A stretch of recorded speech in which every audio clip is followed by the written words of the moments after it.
Outside, the short winter day had ended by the time they finished tea. Inside, too, it was pretty dark, in spite of oil lamps and candles. Daisy's candle flame flickered in the draughts as she found her way back to the hall. Shadows danced about her, and she recalled Jemima's mention of a ghost. She wished she had brought an electric torch. These days, the arrival of electricity tended to banish ghosts, but here the shadowy centuries pressed close. Her footsteps echoed from the stone walls. She caught herself glancing nervously over her shoulder. She had intended to take a look at the other chapel, the one in the house, but that struck her as altogether too spooky for comfort.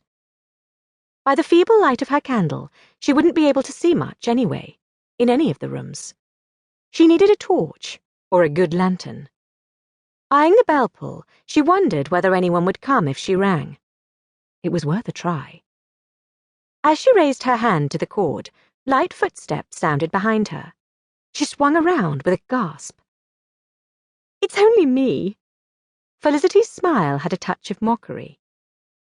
She set on the table her candle and the unlit lantern she was carrying.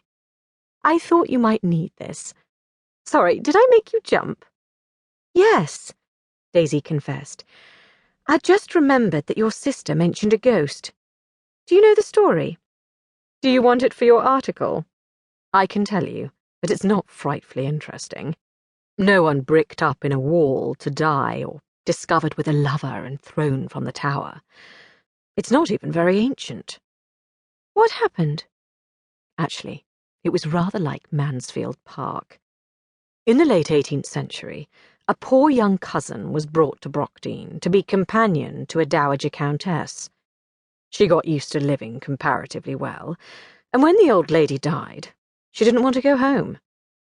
I don't think she actually killed herself, but she didn't live long after being sent away. She came back to haunt the place where she was happy, you see. "Spiffing," said Daisy, scribbling madly. "At least, I'm sorry for her, of course, but it'll add a bit of spice to my article. Presumably she doesn't go around rattling chains." "No, she's just a young girl. About my age, I suppose, dressed in white, wandering from room to room. Not that I've ever seen her," Felicity disclaimed hurriedly. "I don't believe in ghosts." "Nor do I," Daisy said, with more vehemence, because a few minutes ago she almost had believed. "Thanks for bringing the lantern, Miss Norval. I was just going to ring for one." "I dare say someone might have answered the bell, knowing you're staying. But please, call me Felicity, won't you?" "And I'm Daisy. I also wanted to ask Mrs. Parton whether there's a vehicle available for my mother when she arrives on Sunday. My sister, too. She's expecting an addition to the family, and it's quite a hill up from Brockdene Quay." "There are farm carts?" Felicity's lips quirked at Daisy's dismay. "Or the pony trap. It's not used much in winter because of the state of the roads, but I expect they'd bring in the pony from pasture for a dowager viscountess. That's what your mother is, isn't she?" Daisy laughed.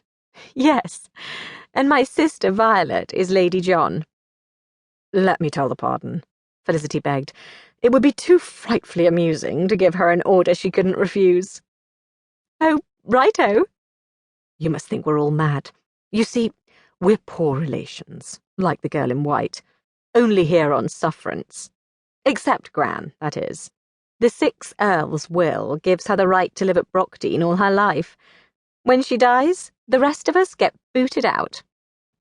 "What a beastly position to be in." "Oh, well," Felicity said with indifference. Real or assumed, Daisy wasn't sure. "I expect I'll be married by then, and Miles will be qualified. Gran may be tiny, but she's healthy as a horse. Good for years yet. My parents take very good care of her, I can tell you."